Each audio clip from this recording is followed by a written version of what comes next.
Okay, so we have the 9/8 suspension, and you guys have heard we just experienced the 4/3 suspension.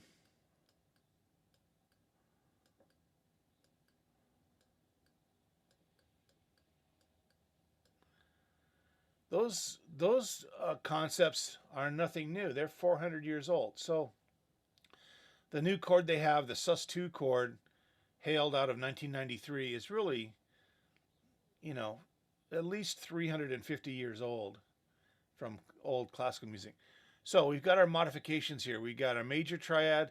We can modify the 5 by sharpening the 5 or flatting the 5. We can modify the 3 by flatting the 3, sharpening the 3, which becomes a 4.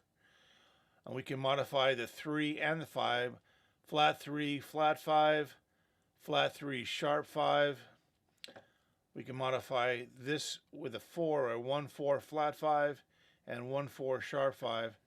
If we modify the 4, we can go 1 sharp 4 5, and we modify both the 4 and the 5. We've got a sharp 4 5 and a sharp 4 sharp 5. 1 sharp 4 flat 5 is not a thing because the sharp 4 and the flat 5 are the same note. So is everybody grasping all this? Good, okay.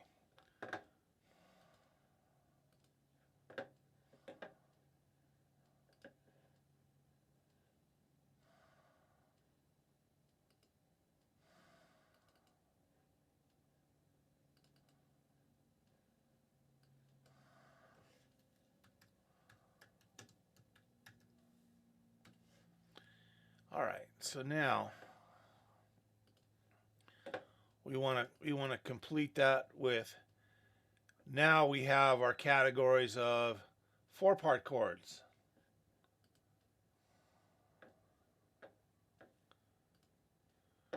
So we have a 4-part chord. Our standard one is root, third, fifth, seventh, right?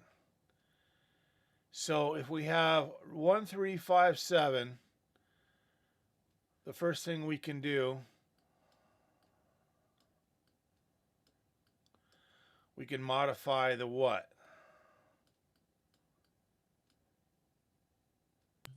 The 7. Yeah, start with the furthest one to the right. So we have 1 3 5 7. What can we do to it? We can go 1 3 5 flat 7, and then we can go 1 3 5 6, right? And then from there we can go 1 3 5 flat 6.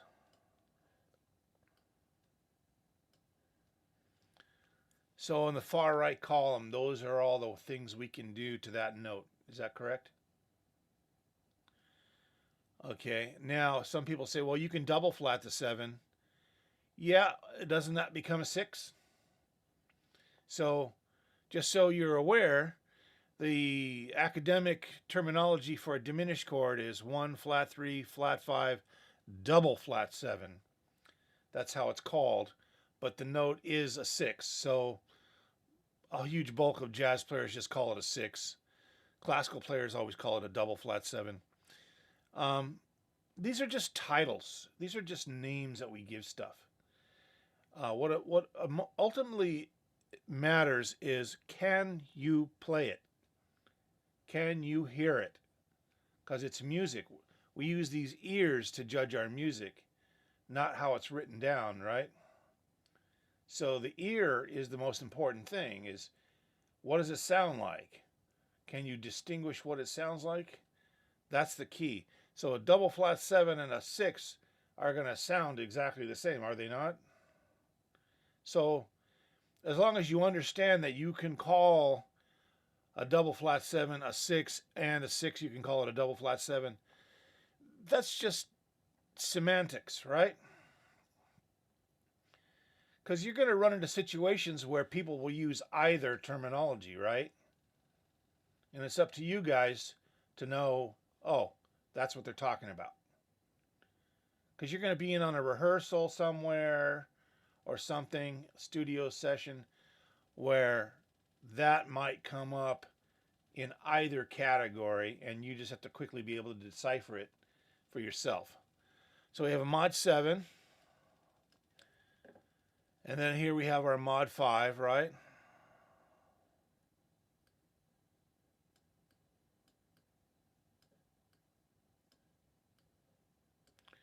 So we got a 1, 3, 5, 7. We can go 1, 3, flat 5, 7, or 1, 3, sharp 5, 7, right? Is there anything else I can do to the 5, Denise?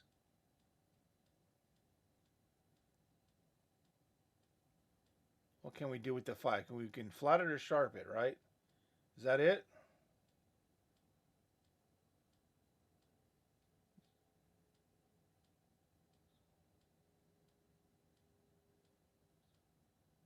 Can you do anything else to the 5?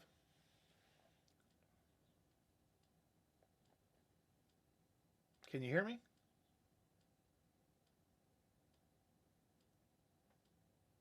Not there today, Denise?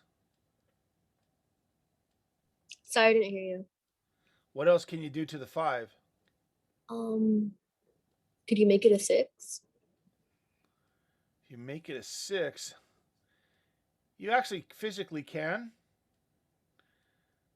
But the bottom line, I think, is this 1, 3, 5. That's our triad, right?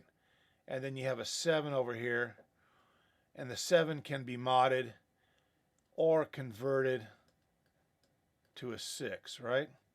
The 5, we can sharp it or flatten it, right? And the 3, we can sharp it or flatten it, right? The 7, we can flatten it. And if we double flatten it, it's the 6. The 6, we can flatten it, right? Did that make any sense at all? So the 5, the only mod we really can do to a 5 is we can flat it or sharp it, right?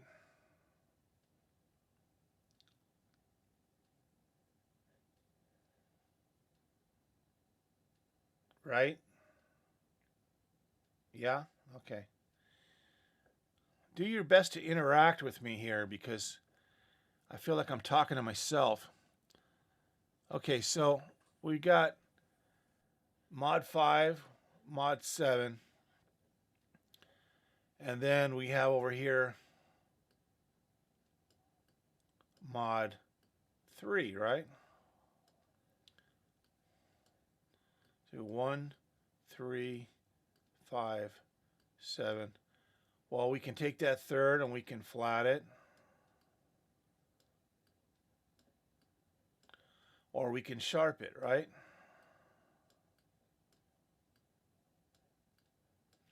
And a sharp 3, we're calling it a 4.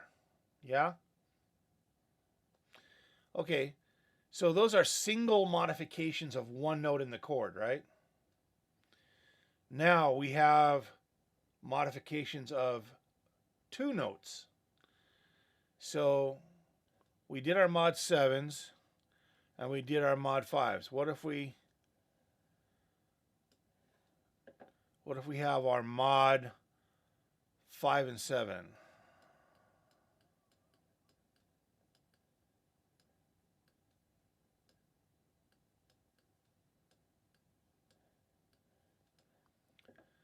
So we've got all our mod 7s here, right?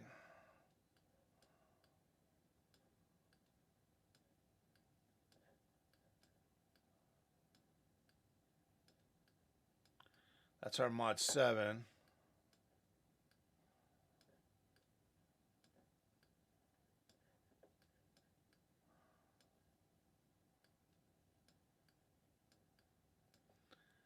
So what if we modify that? What if we got our flat 5 there, our sharp 5 there. So what if we got a flat 5 here, a flat 5 there, and a flat 5 there, okay? And then we've got 1, 3, sharp 5, 7, 1, 3, sharp 5, flat 7, 1, 3, sharp 5, 6, and once again we have a chord that's not a thing because 1, 3, sharp 5, and flat 6, that's not a thing, is it, Kalani? Because it's the same note, right, guys? So that's not included.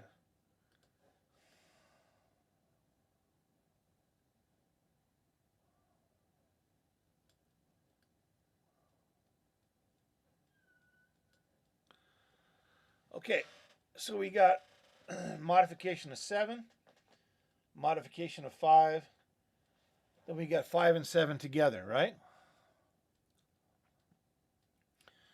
All right, so what we can do here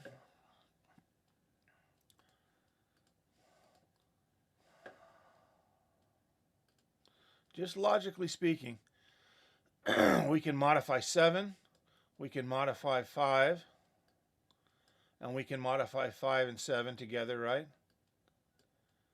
Then we can modify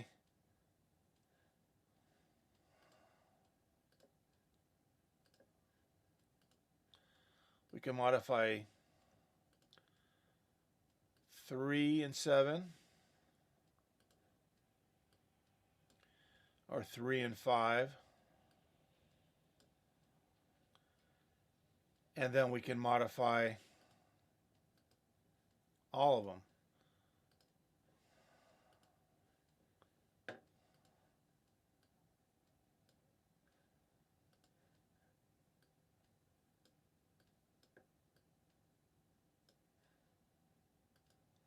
So we can modify 7, we can modify 5, we can turn around and modify 5 and 7, or we can modify 3 and 7,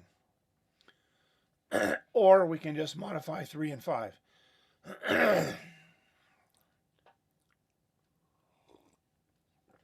And then lastly, we can modify all 3 notes, 3, 5, or 7. So this should be logically making sense to you guys, as basically kind of, you don't really need much advanced thinking to think about how this works, because we're just isolating one column and doing what we can with that note. With the 7, we can flat it. If we sharp the 7, it becomes an octave. So there's really no sharp 7. And then we talked about how they do use the terminology raised 7 to indicate a flat 7 raised up to a natural 7, right? So a raised 7 is usually for the natural minor scale, right? If you have a flatted 7 in a natural minor scale, they usually say to make it into a melodic minor 7 minor scale, you have to raise the 7. A sharp 7, that means taking the 7 and raising that up, which then becomes an octave, right? So in all practical purposes, that's not a thing, is it? It's an octave. Oct. The German word for 8, right? Oct.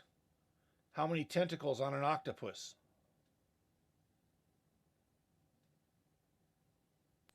8. Yeah. What was the 10th month before Julius Caesar? October. October.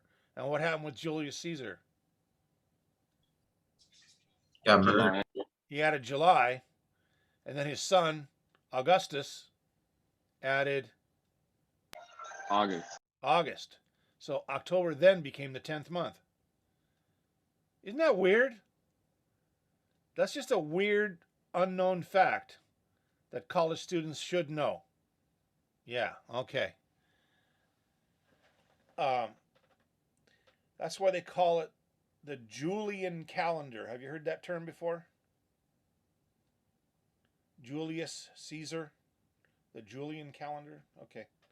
Anyway, um, these are all the things we can do to the 3, 5, and 7 of the chord, right? And then in addition to that, um, we do have the Seattle chord, the 1, 2, 5,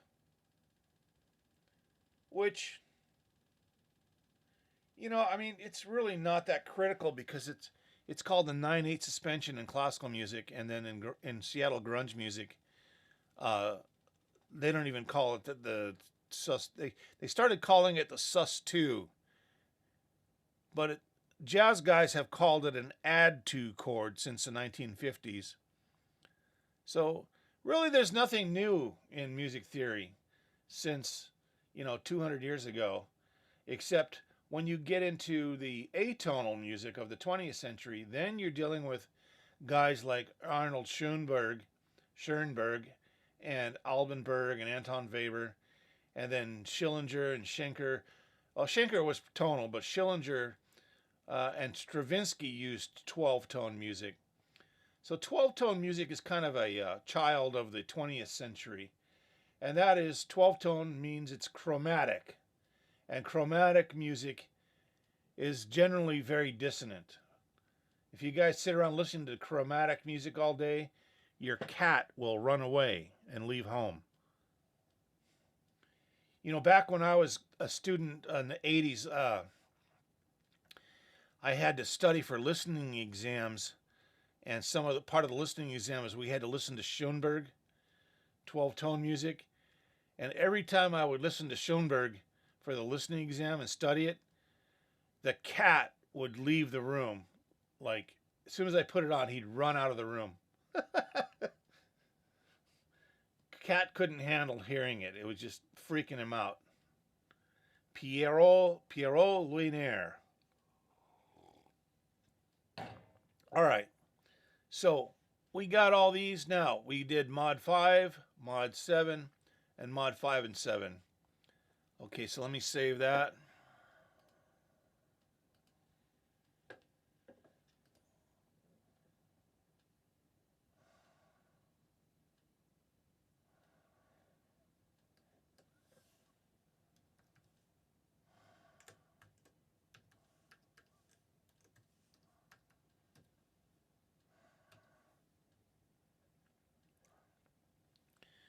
Okay, so we want to still modify the rest of this group, right? 3, 7, 3, 5, and 3, 5, 7, right?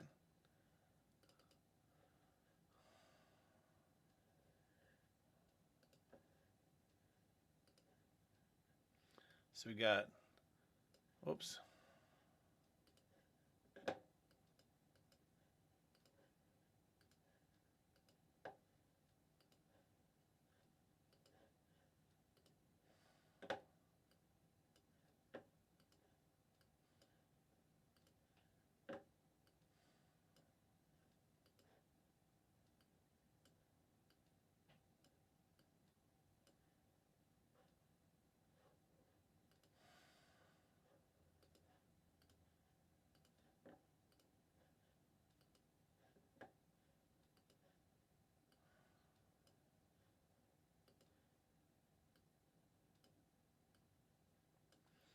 Okay, it only took me 2 minutes to write that down. Oh boy.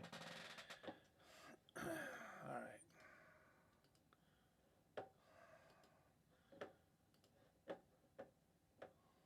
So we got 1, 3, 5, and 7. So now we want to modify 3 and 7. So we got 1, flat 3, 5, and then flat 7, right? Or 1 sharp 3, or 1 flat 3, 5, 6. Okay, is there anything else I can do with the flatted third in the second column? Can I do anything else to the 7? No. I can do a flat 6, right? Because that's not the same as a 5, is it? It's a half step above the 5. So they're two different notes? Yeah? Okay. All right. So that's modifying 3 and 7. Now, if we got, this is a mod 3 and 7.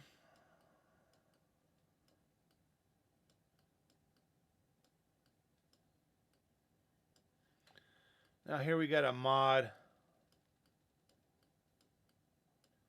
3 and 5. So we got 1, 3, 5, 7. So I can modify the flat 3, flat 5. I can modify flat 3, sharp 5, right? Then I can modify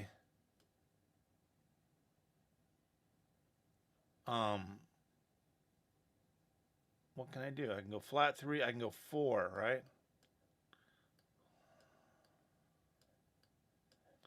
Or 1, 4, sharp 5.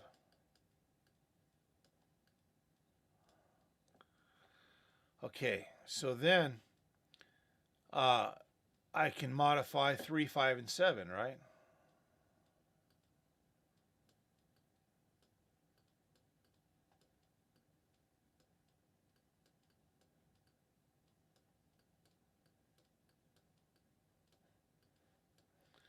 So I start with 1, 3, 5, 7.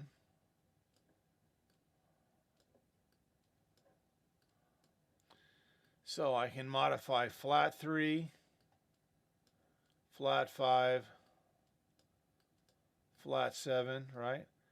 So now we can do all those, right? 1, flat 3, flat 5, 6. Or I can do 1, flat 3, flat 5, 7, flat 7, 6, and then 1, flat 3, flat 5, flat 6.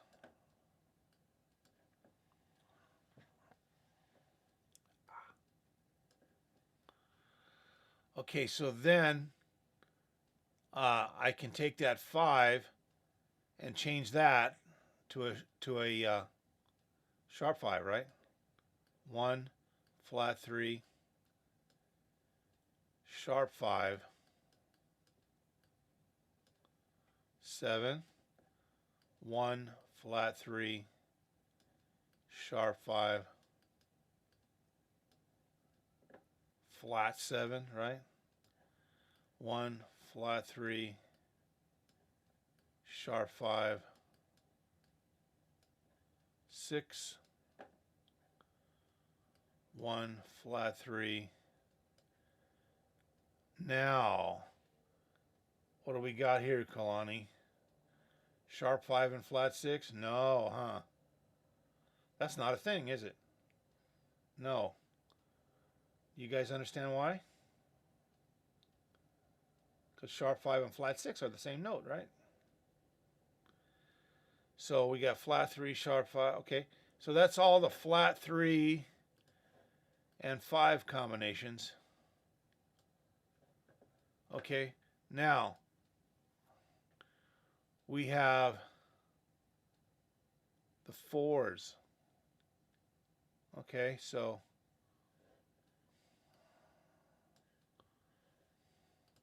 1, 4, 5, 7. And we can modify all the 7s, right? 1, 4, 5, flat 7.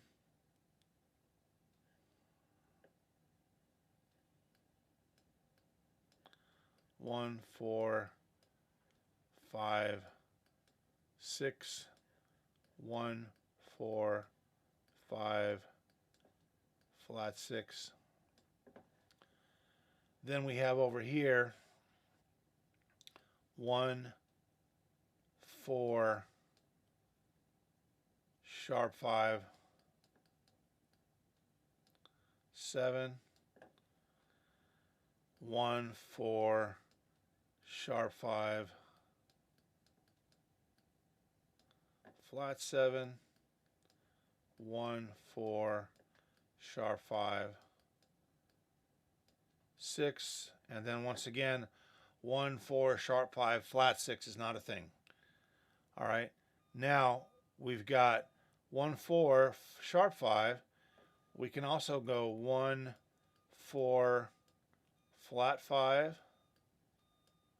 7, 1, 4, flat 5, flat 7, 1, 4, flat 5, 6, and now we do have a thing for flat 5, flat 6.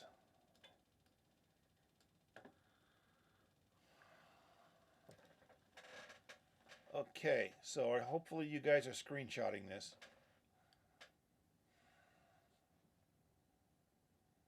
The new way of taking notes, huh? The taking notes COVID style. Screenshots.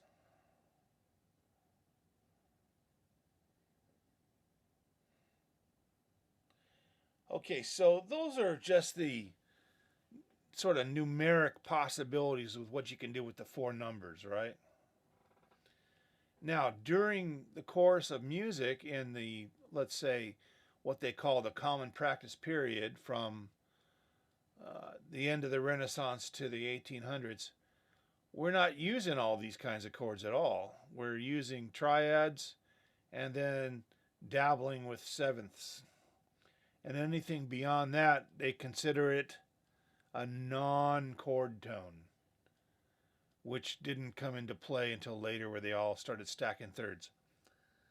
Okay, so these are all the chords that are possible with modifying the 1, 3, 5, and 7.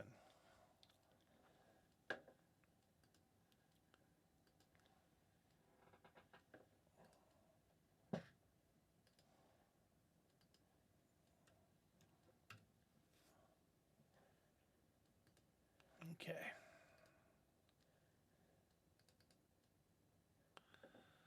Okay, so now if you have a chord scale, we have the pretty simple chord scales. Like in the key of C, we just make a chord scale like this, right? C, D, E, F, G, A, B, C, right? Then we just stack the thirds, right? C, E, G, D, F, A, E, G, B, F, A, C, G, B, D, A, C, E, B, D, F, right? And C, E, G up here, right? So here we have our 1 chord, our 2 chord, our 3 chord, our 4 chord, our 5 chord, our 6 chord, our 7 chord, and back to our 1 chord, right? Does that make sense now? Yeah? Okay. Now, let's go into 4-part chords. C, D, E, F, G, A, B, C. Now we just add one more third on top. So C, E, G, B, D, F, A, C, E, G, B, D, F, A, C, E, G, B, D, F, A, C, E, G, B, D, F, A, and C, E, G, B. So here we have our 1 major 7. This is our 2 minor 7. That's our 3 minor 7.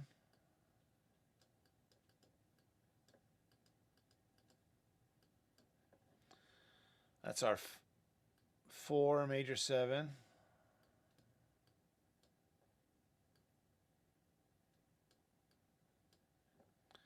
Our 5 7. Our 6 minor 7. And our 7, we want to call this a half diminished 7.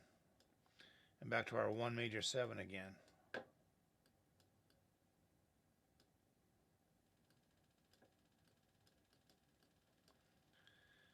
Okay, is everybody comfortable with those? All right, now today we're going to throw the baseball past the center field line, and we're going to kick it more into the later 1800s by adding one more third above this chord. So what do we get now? These are triads.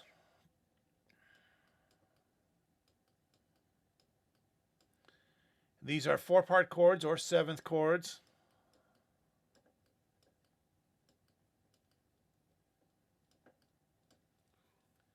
And then these, what do we call these?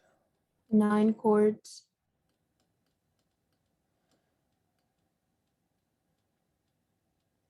So now we go C, D, E, F, G, A, B, C. So you get C, E, G, B. Now we have another third on top. We have a D. So we call that a 1 major 9.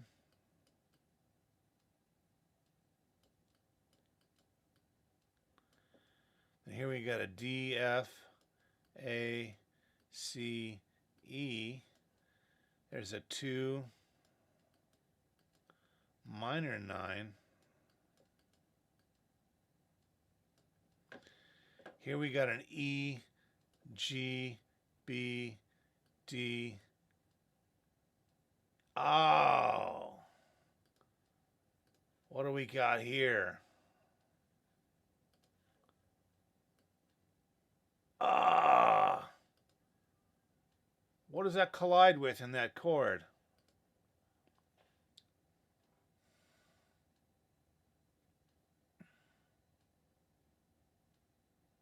The E and the F, right? That's a half step apart, isn't it? So that chord is not a minor 9. A 9 above E would be a whole step above E, right? So it would be F sharp, wouldn't it? So that would be a minor 7 flat 9 chord, right? Isn't that weird?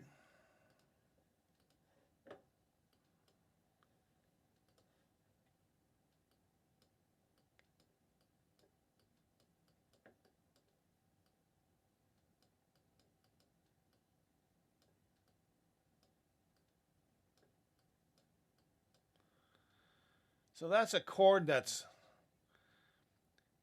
usually when you play a 3 chord, that F gets avoided. So they just play the minor 7. Now, one guy who did play the flatted 9 in a 3 chord, you're not going to believe this, but he used it a lot, was Johann Sebastian Bach. He would play flat 9s in a 3 chord all the time. He knew what he was doing. He was really amazing, you know. So anyway, we've got he invented the stuff and the theoreticians figured out what to call it afterwards. He didn't care what it was called. Okay, so we've got the 4 chord, F, A. Oh, come on.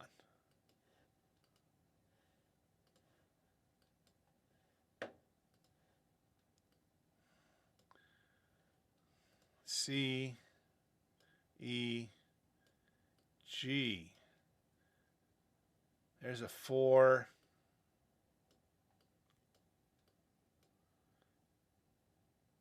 Major 9.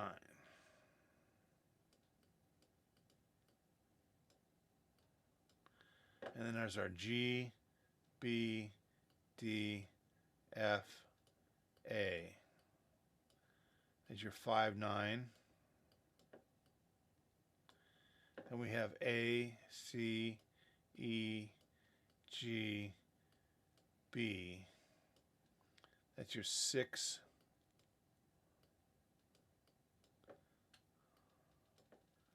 minor 9. That didn't print so well.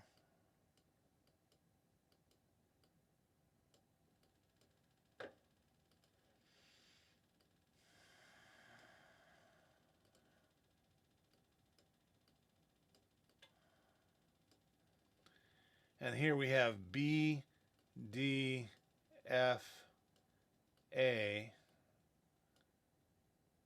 C.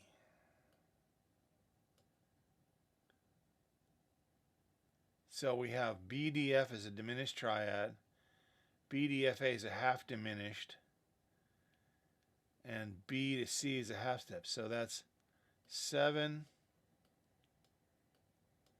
half diminished, 7, flat 9. Now, with all this trickery, you can see that the reason why it was avoided in the 17th century and the 18th century and pretty much up until the end of the 19th century was that these flat 9s and these 9s were kind of an unknown sort of tricky territory. It's like Christopher Columbus falling off the edge of the earth kind of a thing for the composers. So they treated it with kid gloves, and the theoreticians didn't want to regard them as being part of the chord, so they treated them as non-chord tones.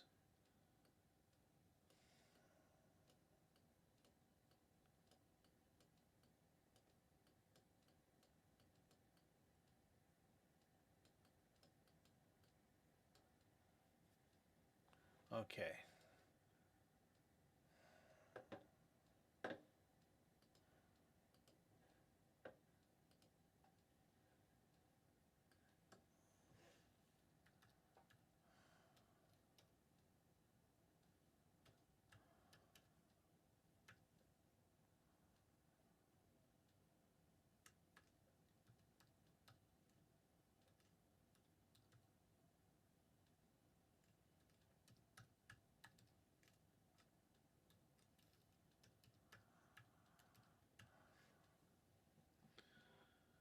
Okay, so the 9th chord.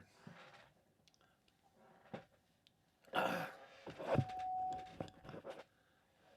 let's go back to here. See if we can go to Blackboard.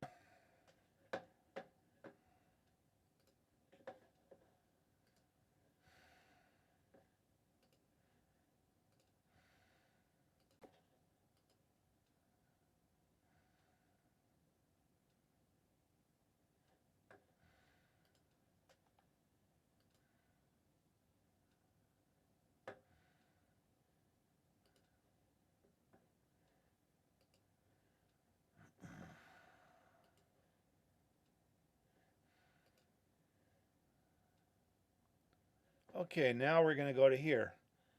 5-part chords.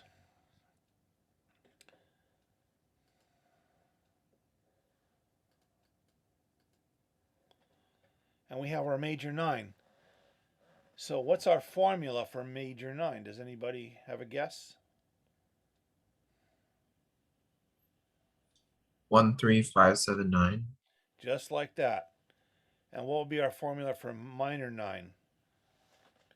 Well, it would be a minor 7th chord with an added 9, not a flat 9, right?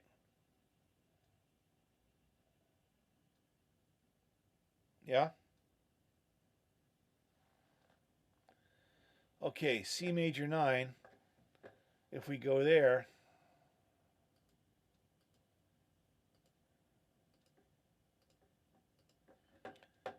you got C, E, G, B, now a D. Aha. And C major 9.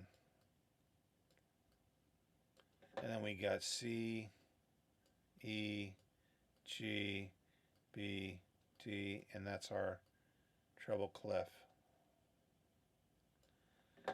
So now here's how you fill the rest of these out. We just use the tertiary number line and go from the letter name to the right. So C, E, G,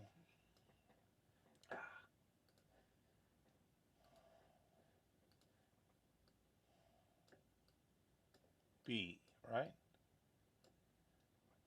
And then below the C, we'd have what note? Anybody? A. A. So if it's major, A to C, that's a minor third. So in order to make that a major third, we have to make it A flat, don't we? And then that automatically makes the fifth E flat. And the seven's got to be G flat. And a whole step above the root is the 9, so it's a B flat, isn't it? Do you guys understand that? Did you catch that, Denise? All right, so that's A flat, major 9.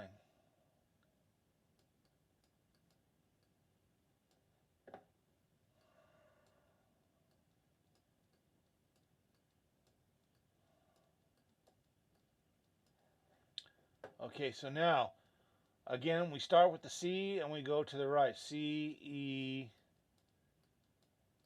G, right?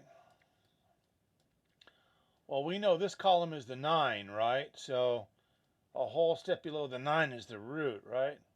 So that's going to be an F, isn't it? And we just fill it out, F-A-C-E-G.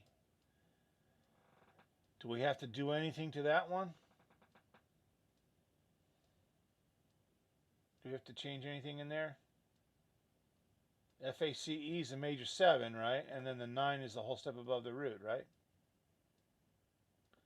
And then we have C-E here. So here's D,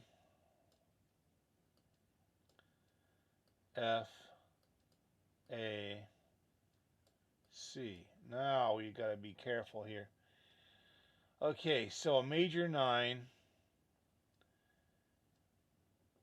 Well, we had the C is the 7 now. And the 7 is a natural 7 because it's a major 9 chord. So the root is going to be a half step above the C, so it's going to be D flat, isn't it?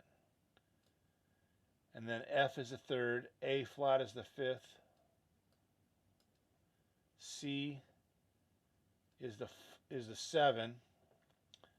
So now a whole step above D flat is going to be E flat. Did you guys understand my process there? Okay. So that's a D flat major 9.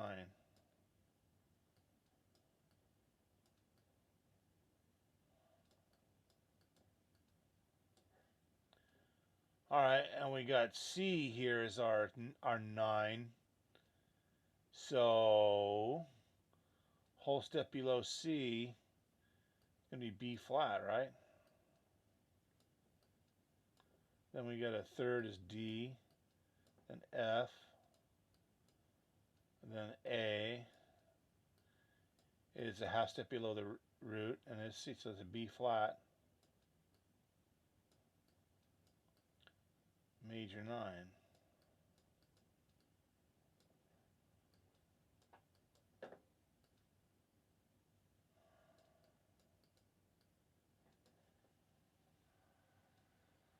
Okay, so this is the same process as the other chords, isn't it? But we're including the 9 into our chords. And those are 5-part chords. And the 9s are used a lot more in the 1800s and quite a bit in the 20th century, especially in pop music and blues music. Most definitely, and also jazz music. Okay, so now let's take a stab at a minor 9th chord here. Okay, Yosmar, do you want to take that first one there?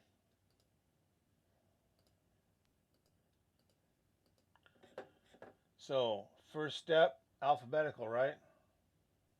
Yeah, which is B, D, F, A, C. Yeah, that cuts down a lot of time when you just do that first.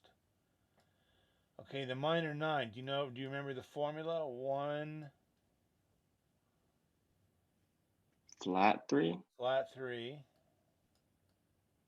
5, 5, flat 7, flat 7.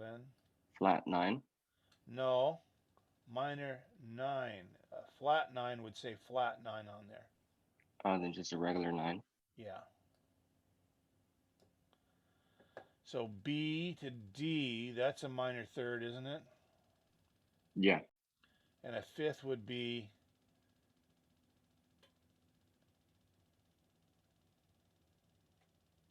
B to The what? fifth would be just a F sharp. F sharp, yeah. Okay, and then the flat 7 would be a whole step below the root, A. And then the 9 would be a whole step above the root. So C sharp. Yeah.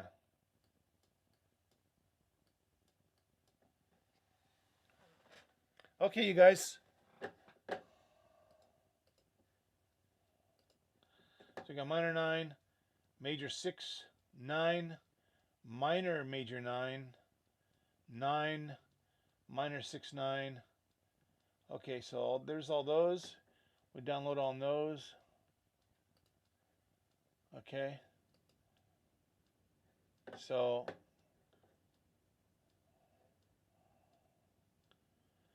here's your homework, 5-part chord matrix.